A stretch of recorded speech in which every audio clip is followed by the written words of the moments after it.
Good morning everyone and welcome back to our channel. Ayan mga boss, pakinggan po natin at panoorin itong nakakaiyak na tagpo ni Attorney Dilgra nung ito po ay kasama po siya nung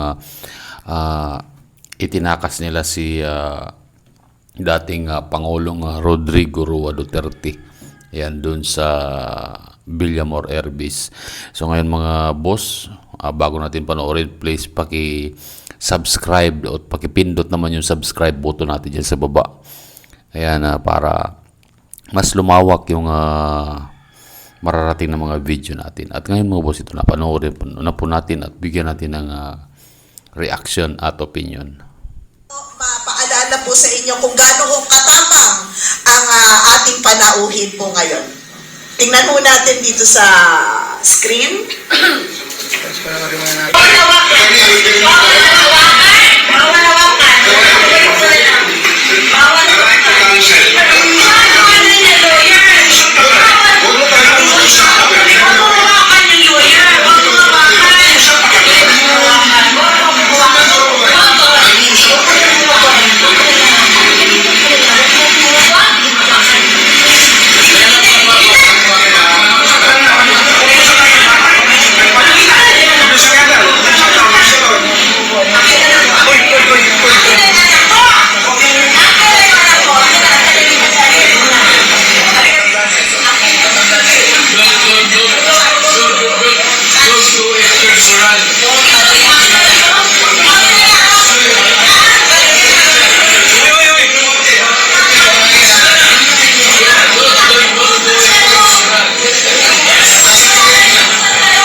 Attorney Martin Dilgra.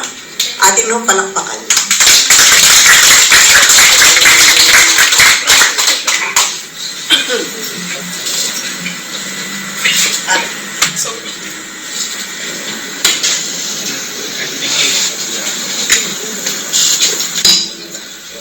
Magandang hapon po. Gaya-gaya din ako ng General. Bago mag-umpisa, mag-iuwi muna ng sandali. Pero sa totoo lang, I don't want to see that video.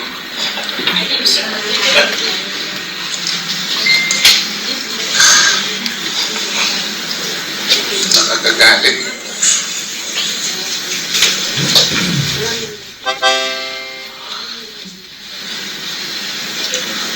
Not because of me, but because of Mayor Ruby. Because of him. But you know what?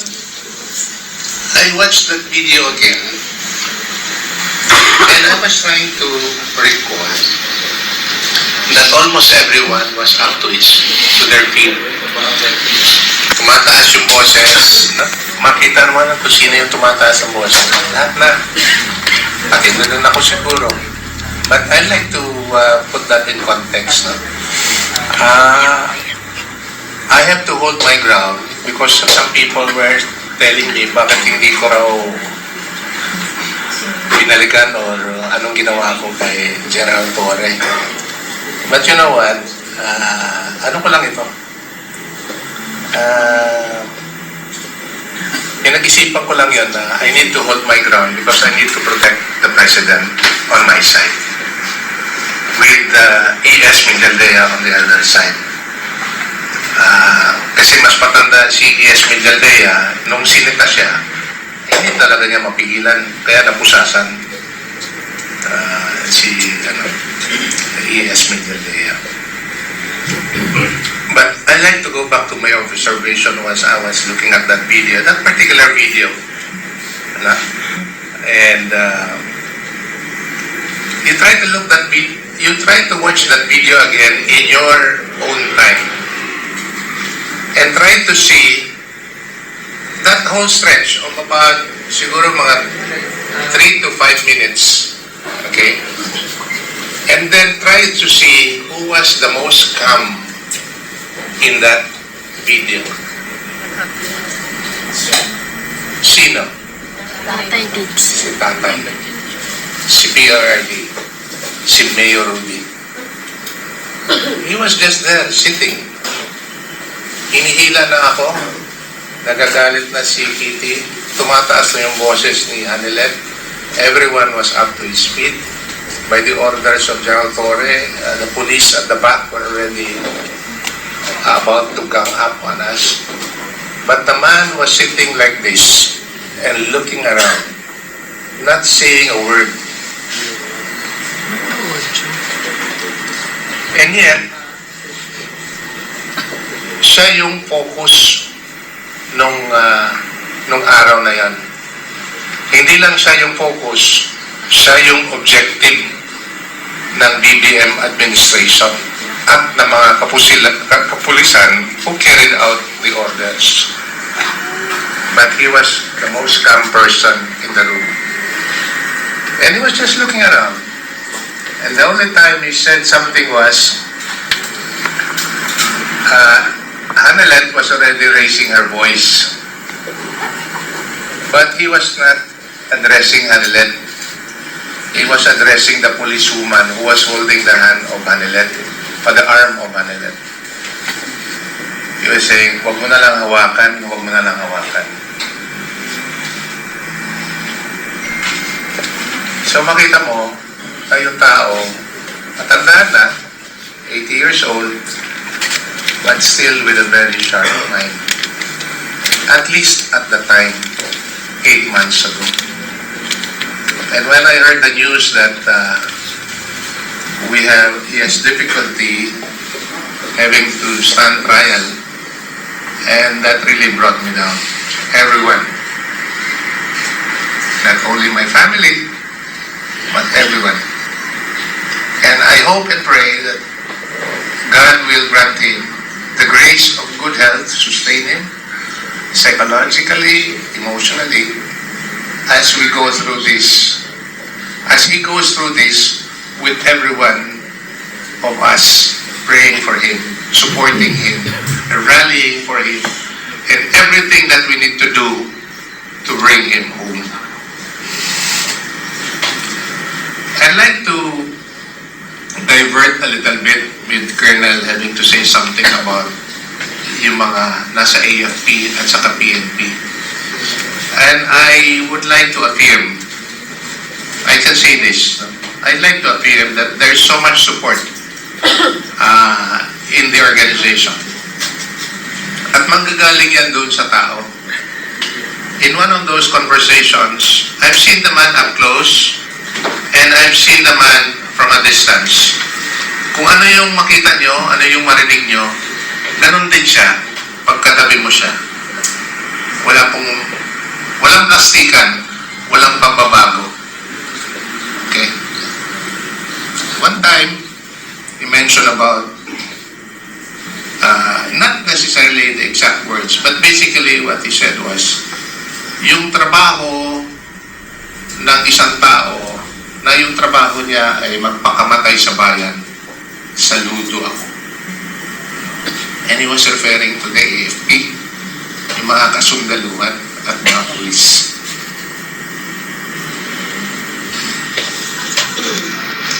That's why when he became president, he took care of those who really stand and whose work, whose duty, if need be, to die for his country. And it is at this time that he has called upon those who admire to do your duty and stand up for your country. Yun ang sinasabi niya.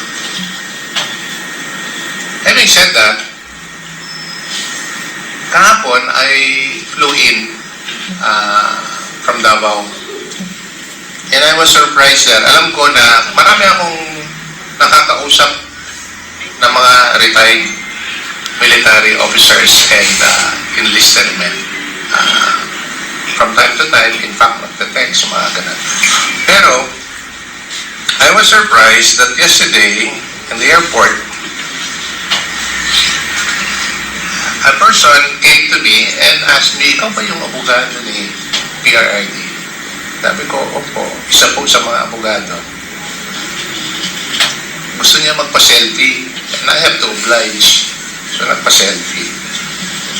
And then, in return, I was just curious. I have to ask, sabi ko, ano po yung trabaho niyo, sir? Hindi ko na lang sasabihin ko ang pangalan, anong ranggo, sundalo po. No? At may ranggo. And sabi ko, okay lang po ba kayo? Okay lang po ba sa inyo, sir? Sabi niya, okay lang po. Kasi yung sentimento po ng mga kasamahan nila nasa kay BRID. And to me, that is uplifting. Kasi nga, there is one brave person, because normally you don't get those kind of reaction. And really, that reaction coming out publicly, expressing it publicly. But I appreciate it very much. Sabi ko, ituloy nyo lang yung servisyo nyo sa bayan. Yun lang masabi ko.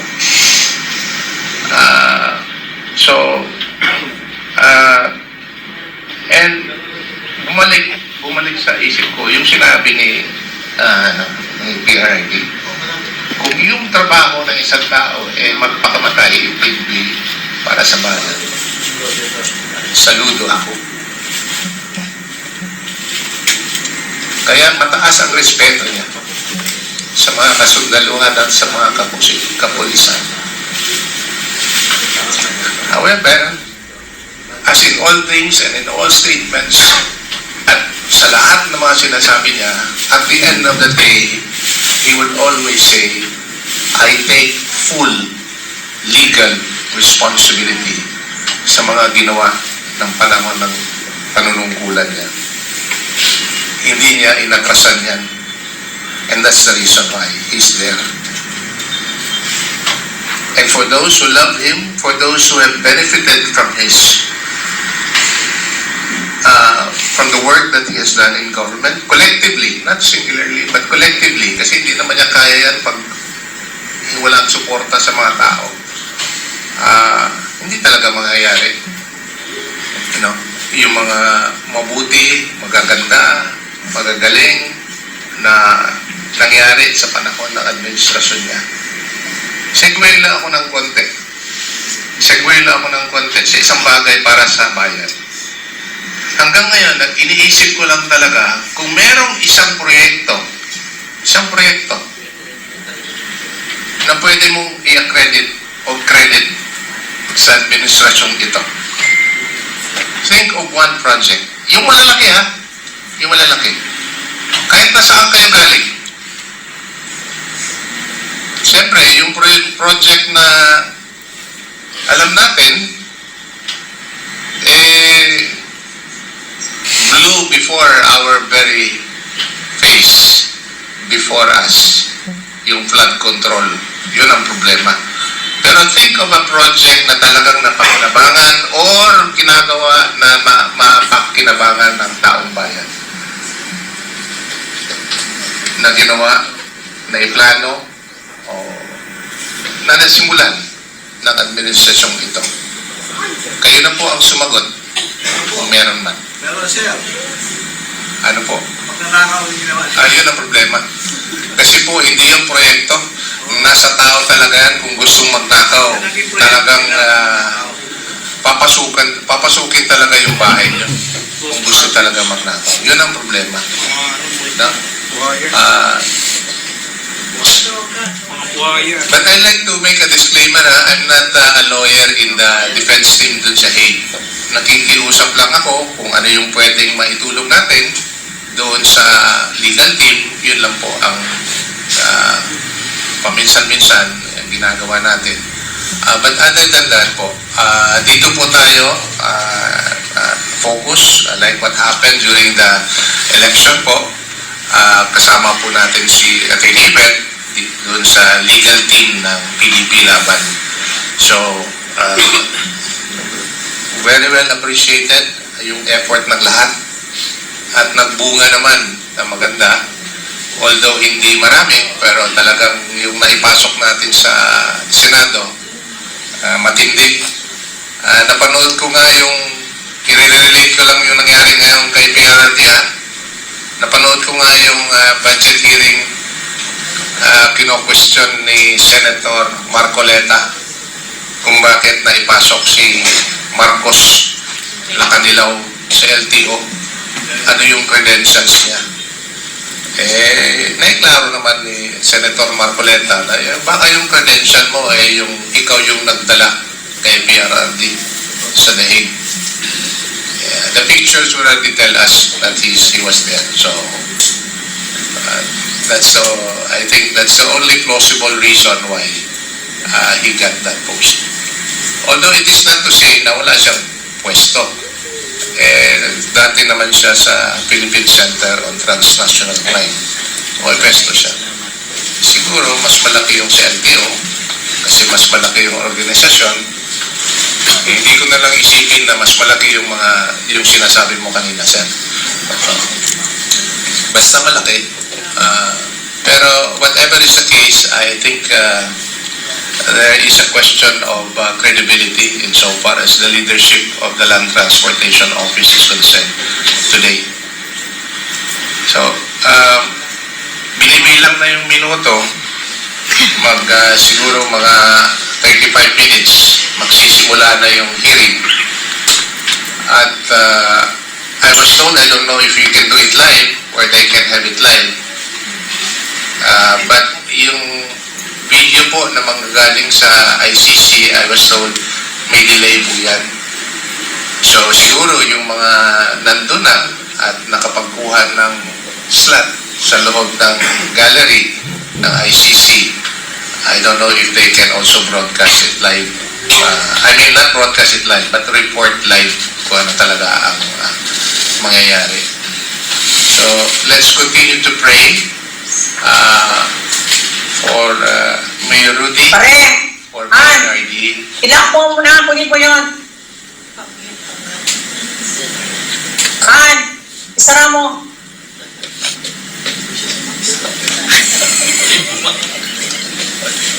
He has done a lot for the country. And to me, whom I have known and whom I have served, he does not deserve this. He does not deserve this. Regardless of what the other people are saying about why he is there in the first place. Alam nyo, pagdating pag-80 ka na, whatever you did in life, right, pag nasa kulungan ka, hindi ka pa konpektado, wala pang judgment. Hindi ka na kailangan ikulong.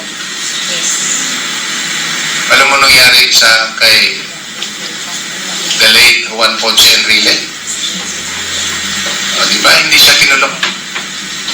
Napalaya ang samantala kahit na nililitis yung kaso niya. Or take the case of former First Lady Imelda Marcos. Ganun din. Mas bata pa nga si First Lady Imelda Marcos at the time that the court granted temporary liberty sa kanya. Mas bata pa siya compared kay Mayor Rudy, kay PRRD. So, hindi ko maintindihan kung ano yung patakaran, kung ano yung standard ng ICC, kung bakit even for humanitarian consideration, hindi binibigyan ng konsiderasyon yung hiling na makalaya pansamantala. And he has said this many times. Kung sa sinasabi nilang kung mapalaya yan, hindi na yan he would be a flight risk. I like to believe that, as he have said, he will assume full legal responsibility, and being a lawyer, he will set this through and push this through to its conclusion. Hindi ko na, ayaw ko kung meron akong pwedeng masabi sa publiko patungkol sa kung may ebidensya ba yung Yan, actually mga boss, para naman sa opinion ko dito, si dating Pangulong Duterte ay biktima ng political persecution at saka harassment din, at saka actually wala kasing basihan kasi injustice din kasi mga boss. Kasi napadala siya sa dahig dahil pero hindi siya illegal yung pagpapadala sa kanya dun sa dahig. Parang pinilit lang, napilit o kinidnap kung yun ang sinasabi nila.